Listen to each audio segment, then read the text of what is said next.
한국의 어둠아에 오신 것을 환영합니다. 한국의 오싹한 이야기가 기다리고 있는 곳입니다. 어두운 밤이 내리면 희미한 달빛이 나무 사이로 스며들고 바람 속에서 신비로운 속삭임이 시작됩니다. 당신은 쥐일은 영혼들의 세계에 발을 들여놓을 준비가 되었나요? 어둠은 단순한 빛의 부재가 아니다. 끔찍한 비밀들이 숨겨진 장소입니다. 오래된 질에서 들리는 끔찍한 소리부터 전설이 깃든 산속까지 각각의 이야기는 당신을 놀라움과 소름으로 가득한 여정으로 안내할 것입니다. 정신을 바짝 차리고 들어보세요. 당신이 듣게 될 이야기는 단순한 전설이 아닐 수도 있습니다. 때때로 과거는 다시 돌아와 우리의 죄의를 요구합니다. 들으세요. 닭 이야기에는 하나의 영혼이 담겨 있습니다. 음악 안녕하세요. 본토학과 조수입니다. 이제만 하면 봄학과의 흉과 관련한 이야기들이 제보되고 하는데요. 사실 몇 차례 영상을 통해 관련 이야기들을 소개해드린 적이 있을 만큼 흉과 엮기 무서운 이야기들이 생각보다 너무 많습니다.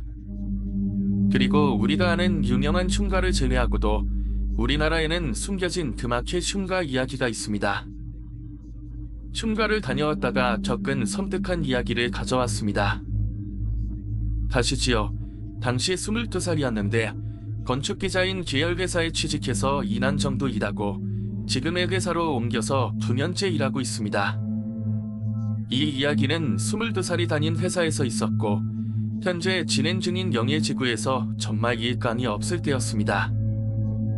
우리 팀장님과 계리님 2명, 포함한 알바 3명, 총 6명이 워크숍을 핑계로 사람이 적은 해수욕장으로 놀러가게 되었습니다. 집에서 2시간 거리의 장소였는데 민박집을 잡아서 저녁에 술자리를 갖게 되었죠. 얼큰하게 취하긴 했지만 자기에는 약간 애매한 시간대라 뭐랄까 고민하다가 주변을 산책하는 게 어떨까 싶어 다 같이 나왔습니다. 그리고 슈퍼 아주머니에게서 현지인들 사이에서 유명한 흉가가 있다는 이야기를 듣게 되었죠. 마을에서 엄청 유명하고 거기만 갔다 하면 안 좋은 일이 생겨서 철거도 못한다는 집이었습니다. 사실 거기를 가보라고 한 건 아니고 혹시라도 외지인들이 쥐를 잘못 들어 거기로 가지 말라는 식으로 말씀을 주셨던 거였습니다. 하지만 너무나도 어리석었던 저희는 그 말을 듣자마자 다음 hin선지로 생각하게 되었죠. 담력 훈련이랍시고 2명이 한 팀이 되어 손전등 하나만 가지고 들어가지 말라고 하는 그 흉가에 들어가 핸드폰으로 서로의 사진을 찍어오는 미션을 했습니다. 처음은 우리가 솔선수범을 외치며 팀장님과 대리님 한 분이 먼저 가게 되었습니다.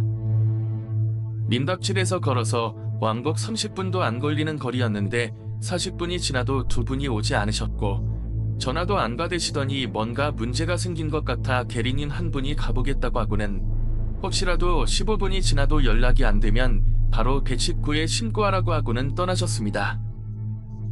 이게 정말 큰 문제일 수도 있다는 생각이 드니까 슬슬 불안해졌습니다. 이 불안해지니까 시간이 정말 더럽게도 느리게 가더군요. 그렇게 알바 셋이서 핸드폰만 붙잡고 기다리는데 다행히도 전화가 걸려오고는 곧이어 3분이 쪼르르 함께 돌아오셨습니다. 당시가 여름이었기 때문에 3분 모두 땀에 젖어 돌아오셨는데 그 보기에는 다친 것도 없어 보이셔서 저희는 안심할 수 있었습니다. 그리고는 괜히 우리 굴려주겠다고 일부러 안 오신 거 아니냐고 장난삼아 말했는데 팀장님 표정이 영 안 좋아 보여 대답도 제대로 안 하시는 겁니다. 어디 다치신 건가 싶어 다시 여쭈니 건물 안에서 문틀에 걸려 넘어져 발목을 약간 찧었고 그거 신경 쓰느라 조금 늦은 거라고 대답하셨습니다.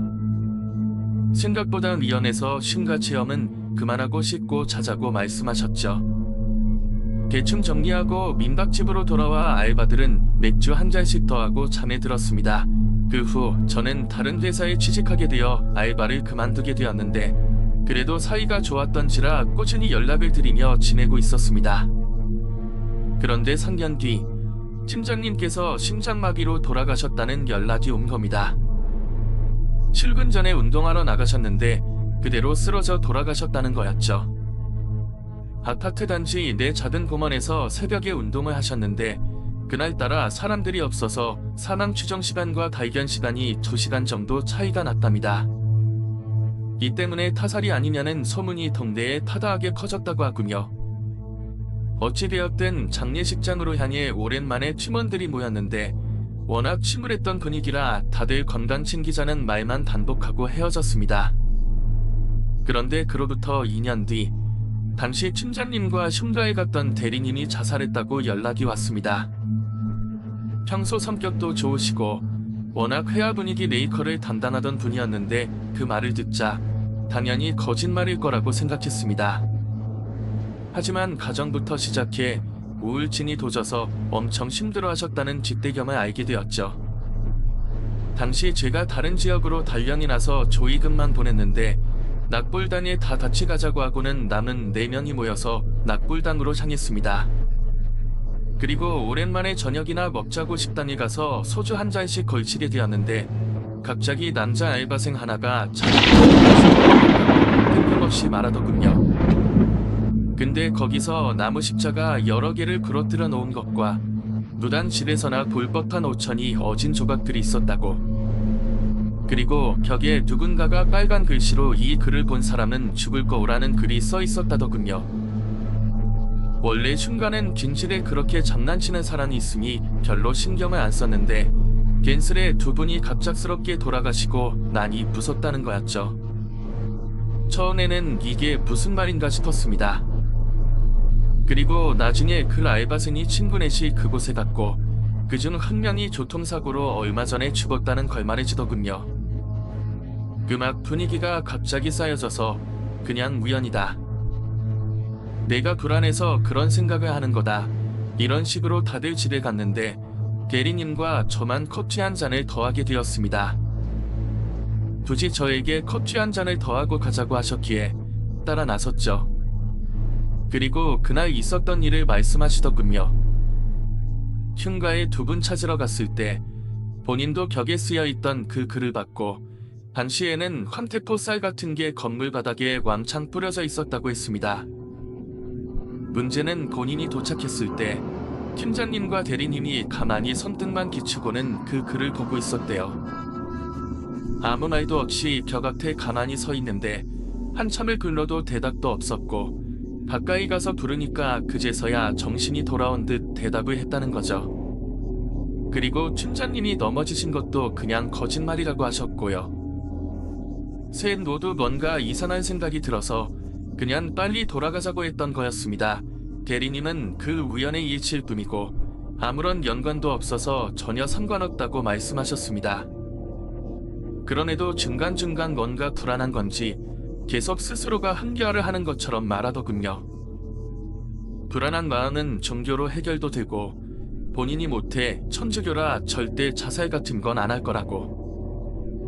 아직 딸이 어린데 시집가고 손주 보는 것까지 볼 거라고 횡설수설을 하시는 겁니다. 물론 그날은 웃으며 헤어졌지만 4년이 지난 시점인 오늘 그 대리님이 건설 현장에서 사고로 한쪽 팔이 잘렸다는 소식을 들었습니다. 문제는 이뿐만이 아니었습니다. 몇 달 전 췌전암 판정을 받으셔서 사실상 시한부 판정을 받은 상태라고 하시더군요. 다른 알바생들이 전해준 말인데 혹시라도 제가 걱정할까봐 그 소식은 말하지 않고 있었던 겁니다. 저야 직접적으로 흉가를 가지 않았으니 크게 신경 쓰진 않았지만 이런 일들을 연관지어 생각해보니 분명 그 흉가가 관련이 있을 수도 있겠다는 생각이 들었습니다. 그곳에 다녀온 사람들은 하나같이 죽음을 취하지 못했습니다. 더 무서운 건 친구와 그곳에 갔다는 알바생에게는 아직 아무런 일이 발생하지 않아서 이 사건이 아직 끝이 난 게 아닐 수도 있다는 불안함이 있습니다. 이야기는 여기까지입니다. 저는 이 글을 보고 2가지 생각이 들었습니다. 물론 우연히 겹쳐져서 불행이 연달아 발생할 수 있습니다. 하지만 그렇다고 하기에는 너무 큰 불행이 모여 발생했다는 게 걸리는데요. 보통 악기에 씌이거나 귀신이 붙었다고 하면 당장 그 사람에게 안 좋은 일이 생기는 건 아닙니다. 귀신에 시달리는 사람들은 분명 평범하게 사는 순간들이 있죠. 다만 이따금씩 아주 길게 귀신에게 시달리게 되는 겁니다. 즉, 만약 그곳에서 악한 귀신이 따라붙었다면 오랜 시간 동안 시달리지 않았을 다 혹은 불행을 지속적으로 가져다주는 게 아닐까 싶습니다. 아무리 귀신이라고 할지라도 산 사람에게 직접적으로 영향을 줄 수는 없으니 곁에서 지속적으로 괴롭힘을 저질렀고 그 끝이 죽음이었을 수도 있겠죠. 그리고 보통의 사람들은 이걸 인지하지 못했을 것이니 해결도 못했을 거고요. 꼭 흉가 이야기를 보다 보면 이렇게 지를 죽지 못해서 한다는 이야기들이 덜어 있습니다. 아마 이곳 또한 그런 악한 귀신이 있을 것 같다는 생각이 드네요. 오늘 한국의 어둠 이야기를 함께 해주셔서 감사합니다. 이야기가 흥미롭고 소름 끼쳤다면 좋아요를 눌러주시고 친구들과 공유해주세요. 함께 이 신기로운 세계를 경험해보세요. 여러분의 생각을 듣고 싶습니다.